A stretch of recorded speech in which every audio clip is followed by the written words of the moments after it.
परंतु सगळ्यांनी शिस्तबद्धता करावा हीच आमची विनंती. त्याच्या कोणी लोकांनी समजू नका का बा आम्ही तुमच्याकडे दुश्मनीच्या हिशोबाने आलेलो आहे, तसं काही नाही. सगळ्यांनी धंदे करा पण शिस्तीमध्ये करा. कोणच नाहीये, नियमाच्या विरोधात आहे. नियम नका नियम तेवढे कोणी धाब्यावर बसू नका.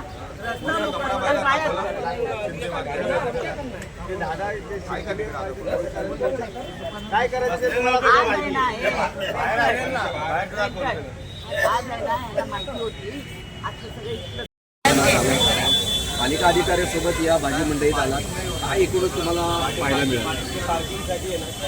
ज्या प्रकारे फुटपाथ आणि रोड वरचे धंदे आपण काढायला लावले किंवा फेरीवाले मुक्त कुर्ला आपण हा जो विषय घेतलेला आहे हातामध्ये, तर त्या प्रकारे BMCचा आणि आतमधला म्हणजे एलवॉर्ड ऑफिसरांना जो बाहेरच्या भागामध्ये सामान उचलण्याचा अधिकार आहे आणि मंडईच्या आतमध्ये जे एन्क्रोचमेंट आहे त्याच्यामध्ये ते काही नाही करू शकत. त्याच्यामुळं आज जे साहेब आलेले आहेत मेंटेनन्स ह्याच्यामधले आतमधले मार्केटिंग इन्स्पेक्टर, तर त्यांच्याबरोबर आम्ही वेळ घेऊन आज आलेलो आहे. त्यांना ते अतिक्रमांक आतमध्ये दाखवलेलं आहे, कारण की त्यांना गाळ्या दिल्यानंतर पण ते गाळ्याच्या बाहेर गाड्या लावून ते टमाटे वगैरे लावत आहेत, त्याच्याच बाहेर गोण्या लावत आहेत. ह्या सर्व गोष्टी जे पब्लिक जरी आतमध्ये, ह्यांचं म्हणणं काय, हे आत्तापर्यंत सर्व प्रशासकीय अधिकाऱ्यांना आतमधला आणि बाहेरचा हा जो प्रकाराचा खेळ आहे, त्या खेळाच्या आधारावरती हे लोकांनी नियोजन आपल्याला बांधलेलं आहे आणि आपलं साध्य करून घेत आहे एन्करेजमेंटचा विषयचा.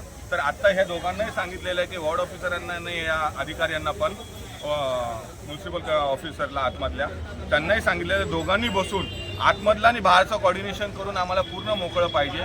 जे आतमध्ये बाई आली किंवा महिला जे आलेत भाजी घ्यायला, तर ते सुटसुटीत उभं राहून स्वतः विणून ते भाजी घ्यायला आतला पाहिजे. धक्काबुक्की करून म्हणजे उभं राहायला जागा नसते, अशा प्रकारचा जो गच्चेपणा आतमध्ये चाललेला आहे ते आम्हाला खाली करण्यात यावं आणि मोकळं करण्यात यावं. जे गाळे लायसन्स अधिकारी आहेत, म्हणजे लायसन्स ज्यांना दिलेले ते गाळेधारक गाळ्यांमध्येच धंदा करावा, गाळ्यामध्येच आपले वस्तू ठेवा आणि गाळ्याच्या खाली जे त्यांना स्टॉक करण्यासाठी दिलेलं आहे ते बाहेरच्या चिंदीवाल्यांना म्हणजे बाहेरच्या कपड्यावाल्यांना ते स्टॉकमध्ये ठेवून त्यांच्याकडनं भाडं न घेता स्वतःचं जे बाहेर ठेवतात ते आतमध्ये ठेवा.